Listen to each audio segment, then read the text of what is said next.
Oops, the first slide was, okay. My pitch is going to take a 10,000 miles view. I think by now you've heard all about LoRaWAN technology, and you probably knew all about LoRaWAN technology even before stepping in here. So this pitch is about why we're doing all this. And why are we so committed? You know, it's amazing that there are so many people in the room, because this has been one of the worst industries ever. I've been in voice over IP, I've been in many industries before.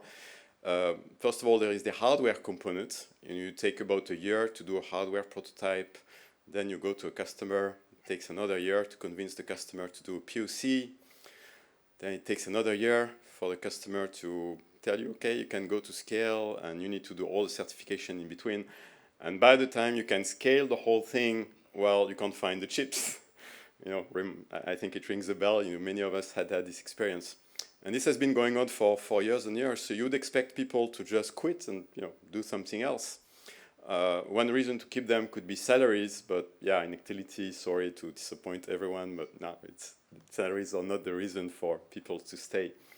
So, you know, as a CEO of an IoT company, it became very interesting for me. What's the purpose of all this? You know, what's the motivation? Why people continue to do this? So I asked the question around internally. Someone called Jean, one of the engineers that prepared the whole demo at the venue with these badges and so on. And I said, well, you know, I'm most proud, actually, I felt really energized when we did this project for RATP, which is the subway lines in France. You've noticed here, right in front of this venue, you have huge construction work. And the reason is that they're extending subway lines, so you get you know, lots of new tunnels that are being done. And we use these badges with every worker in the tunnels, together with the fire department in France, to rescue them in case of fire. So you count every worker in every section of the tunnels, and in case of fire, they know exactly where to go, if there is anyone to extract, and so on. And internally, people felt good, because that was useful stuff. I asked to, I know, APIC, you know, one of our partners, they do outdoor sports tracking. Things that if you get lost in the middle of nowhere, in the middle of the Alps, or, you know, there is an avalanche and you are under it, it allows the helicopter to take off, fly, and literally stop right above you, and you obviously get rescued. They are so much energized by this idea that this is useful. They're all passionate about outdoor sports. They all do ski, trekking, this type of things, and they finally solved this problem of, if something happens to me, what do I do? And you all know these ARVA systems, you know, short-range finding systems. But this is now about really being found from kilometers and kilometers away from a helicopter instantly. And that's for real. They do it with a unit called PGHM, which is all the rescues, helicopter-based rescue in the Alps. Last example, you know, Sigfox. A few months ago, we tried to acquire Sigfox. We failed. But I took the opportunity to ask the founder, an engineer called Christophe Fortet, one of the best radio engineers, certainly in France, why are you doing this? You know, what was the trigger? And the answer was interesting. It's not technology at all. His family is a family of farmers. They have a family farm. Generation after generation, the farm is growing bigger and bigger and bigger. But interestingly, fewer and fewer and fewer employees. And the big frustration in the family members that today are running the farm is they can't touch the plants anymore. You know, before, you had this feeling that that plant looks a little bit, you know, bad shape, probably needs more water. You had this feeling directly with your own physical senses of what to do. Now they can't. So he felt there was this huge frustration of not being able to actually take care of the farm properly because of the limitation of human beings. So that was my motivation, you know, long-range sensing to help my farm, my family members in the farm. So I said I would take this 1,000 miles up. When you ask in general to people what's IoT about, usually they say it's about reducing OpEx, you know, something like this. I have to read the name here. Thich Nhat Hanh tells the story of the Buddha that's having a silent lunch with monks. And suddenly in the silence, a farmer comes by, hurrying. I've lost my cows. Did you see my cows? You know, if I don't have the milk, my family cannot live. I might just as well, you know, kill myself. What do I do without cows? The Buddha turns to the farmer and says, no, we have not seen your cows, and I think you should look somewhere else. Farmer goes by, then he turns to the monks and he says, you know how lucky you are? You don't have any cow to care for. You know, you're really lucky. I think in our societies, we are really in this problem. We're accumulating capital and capital and capital. We're creating infrastructure every day. We're building airports, we're building roads, we're building train tracks, industrial facilities. We're building. And together with this comes maintenance. You know, what do I do with this bridge, with the cracks in the concrete? How do I maintain the Eiffel Tower from the rusting, and so on and so on. We're also having billions and billions of mobile assets. Remember 30 years ago, you'd receive, what, 1 letter a day? Today, when I look at my mailbox, you know, some days there is 3 parcels from Amazon just waiting there. It's amazing the number of things that get moving around, and of course you can imagine the amount of time that you spend tracking these things, just knowing where they are. Mike had this example in the military base. You know, where is that compressor? Where is that nitrogen reservoir? Big issue for humanity as all this grows. You know, how do you handle this OpEx problem? And of course, limitation of sensing. Now we have scaled beyond human senses. You know, this example of the farm. You know. Now all farms, because you're not able to know the individual state of every plant, you just plan for the worst case. So you overwater, you over-fertilize, because you're planning for worst case. So yeah, of course, IoT is really obviously one of the key technologies that can help reduce OpEx. But you've noticed we all have t-shirts, and we didn't use OpEx killer. You know, it's not really very motivating. You know, what's your job? What do you do, Dad? I'm a OpEx-Buster, you know, hero. It's not exciting. You know, obviously we are not here in that room so motivated because we are killing OpEx.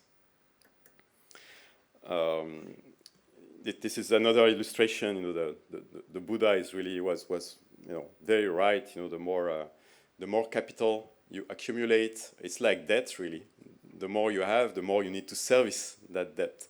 And I think IoT is really helping relieve these guys from doing all of these routine maintenance tasks every day. So let's find something that's a little bit more exciting, like this superhero stuff. IoT is giving us super sensing powers. And I think when I test this with my engineers, I think a lot of the motivation is coming from there. This feeling that we're extending ourselves, we're extending our physical senses beyond what normal beings can do. You know, a little bit like superheroes. You take that Australian farmer, you know how big farms are in Australia, so you have thousands of cattle heads, and they need to drink. You have hundreds of drinking points. Obviously, if you don't have water in any of these drinking points, this means you know, death for the cattle. It's very important. You are a farmer. You are in the middle of these thousands of acres. How do you do this? IoT is solving the problem instantly. It's giving the farmer this super sensing power of being able to know about every trough watering point, but also every plant. You know, now there are sensors for humidity level in soils. There is sensors that is able to sense the amount of fertilizer in the sands and so on. So I think that's the first big ingredient for the motivation of everyone in Actility, and I think beyond. It's that we are extending our human body with some super sensing power. What's next? Another motivation. This guy doesn't look very motivated. It's about the boring stuff. We still have a lot of boring stuff in our lives. Some of you came by car this morning and maybe they spent half an hour looking for parking spots. You know, this happens every day. The other day, I was invited by a customer in one of these big campuses with, you know, many towers, many rooms, and we walked for 20 minutes before we could find a meeting room. So there is really endless hours that we spend doing things that we shouldn't be spending time on. So really, IoT, I think another big thing that's energizing everyone, we kill the boring stuff. Take anything that's repetitive, that you don't want to do every day of your life, just stop it. Most of the time, IoT can automate this for you. And it's not just about time. look at this typical situation, perhaps the worst situation. All the utilities that own millions and millions of poles, obviously electric utilities, cable operators and so on. Still today, every day they have cars that go around and stop at every pole to check if the pole is still vertical, if it's still standing, and so on and so on. You can imagine the waste of time, of course, but also the waste of gasoline, the waste of CO2, and that multiplied by literally billions of poles worldwide. So it all feels good. We hate boring stuff. We also hate waste. And we all get, I think, energized by this idea that we can eliminate all this, eliminate the boring, eliminate the waste. Microsoft has a great expression for that, describing IoT. IoT is helping you to go from a reactive world to a predictive world. Stop doing things repetitively, just monitoring things, just predict the failure. Act only when it's needed. Another thing that we hate, bad surprises, unpredictable. The feeling of, if I knew this, I would have acted sooner. And this can be very, very dramatic. In Japan, it's an actual project. We have in a customer now a huge chain of restaurants, very small restaurants, that you can find in Japan with a single person in the restaurant. One employee fell and died because during half an hour there was just no one entering the restaurant, no customer for that half hour, no one to rescue the worker. Obviously, you can generalize this to the case of worker safety in general, isolated workers. Take military base, the case of what Mike was describing. In all these military bases, you get soldiers going around the perimeter fence of the base to check if no one tried to get in, if the fence is still in good stage, and so on. But today, in any military base of the world, if you attack these guys and you kill them on the spot, the base will find out an hour later because they didn't show up at the checkpoint. So now what they're doing is they're equipping these guys with the same badges that you see around here. There are BLE beacon checkpoints on the fence, and without the soldier to do anything, there is actually electronic monitoring of where the soldier is, and yes, he was at that checkpoint exactly this moment. If he stops moving, if he misses the next checkpoint, instantly. This is all security that looks, everybody feels secure. Yeah, it's secure. We have soldiers. It's not secure at all. Anyone can just kill these soldiers, and you'll find out an hour later. It's too late. People are already in the base. So all this bad surprise stuff is really something that IoT can help resolve. Not obviously all problems, but many of these problems you can know in advance. All the worker safety stuff is probably one of the things that motivates people the most. Like Jean, my example at the beginning, he feels that it actually helps saving lives. So yeah, we resolve this as well. Does this type of situation ring a bell as a manager? Should I do this? Should I do that? Or this type of situation, shooting in the dark. I remember I worked for Converse for a while. It used to be a very big Israeli company. And the sort of first lesson I got from the Israeli colleagues as a manager, if you're being asked, go left or right, if you don't know, just be very assured and say left. This is something that they teach them in the military. If you're a boss, you should never hesitate. Maybe you're completely lost, but if a soldier is asking you, should I go left or right, you should say left. And we do this every day. Most of us are engineers, I think, in the room. I don't know, maybe 80%. We learn things like predictive analytics, like machine learning, digital twins, all this stuff, very, very sophisticated algorithms. But in the end, we just do not have the data. So at the time of taking a decision, I don't know for you, but in my case, very, very often I say left because I have to say something, but I'm not sure. And we hate this. We hate this feeling of not knowing, not having the data that allows us to decide. IoT can really solve many, many of these situations. Again, not all, but the beauty of LoRaWAN particularly is this zero dead spot. You can have tiny objects that you want to know about some chemical product, you can afford a sticker. It does exist, these LoRaWAN stickers that can track the chemical. you want to know about the cattle, about trough. You want to know most of the time there is a LoRaWAN solution that for a relatively reasonable price will allow you to get the data. And with all this, really, you get this notion of digital twin, but that's connected to the real. You get actual data that is feeding your algorithms. And an example in a trade show like this, you want to know what was the most interesting subject, what was most attractive to people, what was the best location in the trade show. If you look at the LoRaWAN corner demo, so we have all these dots, all these badges that move around, not so useful as such. Microsoft built a heat map on top of this. So you can see the heat map of the whole venue, telling you exactly where people have been, what was the most interesting booth. If I'm renting a place next time, where should I be?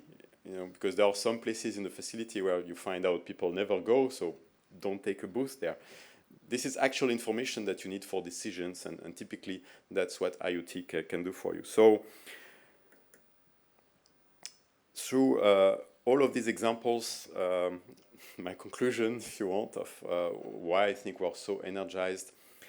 I think humanity now, we have found a way to extend our brain. Really, it's a huge artificial intelligence is going to impact our future lives so much in ways that we can't predict. These algorithms, they're able to see whether you have a broken arm better than the doctor itself. So we're really extending our brain. But the question is, does it matter? And if you listen to these very words, you get the answer. Does it matter? All this metaverse stuff, things are very easy in the metaverse. You compile, you do new algorithms. It's always perfect in the metaverse. But does it matter? It does not, of course, in the end, if you don't touch the real world. It doesn't matter if you don't get the real data. So this cloud, I tend to think of this like a tree. The tree is getting higher and higher and higher, but as it gets higher, it needs bigger trunk, it needs bigger roots. You need to connect the tree and the matter. Through that new generation of humanity, we extend our brain, we also need to extend our senses, because otherwise it does not matter, we are not connected. So ultimately, my answer to that sort of journey, what's the purpose of IoT, why we continue to dedicate so much effort to get that sensor to work, to build it, to find the chips to make it again. It's because I think we're contributing to that sort of transition of humanity to beyond our senses, beyond our brain, and another step in humanity. Of course, it's a small part. It's a very modest part. We are the roots. AWS, and Microsoft, and Google, they are the cloud. They are the brain. We are not that. But the roots are needed, and I think we can all be proud to contribute the roots. Thanks. That was it. No technology at all.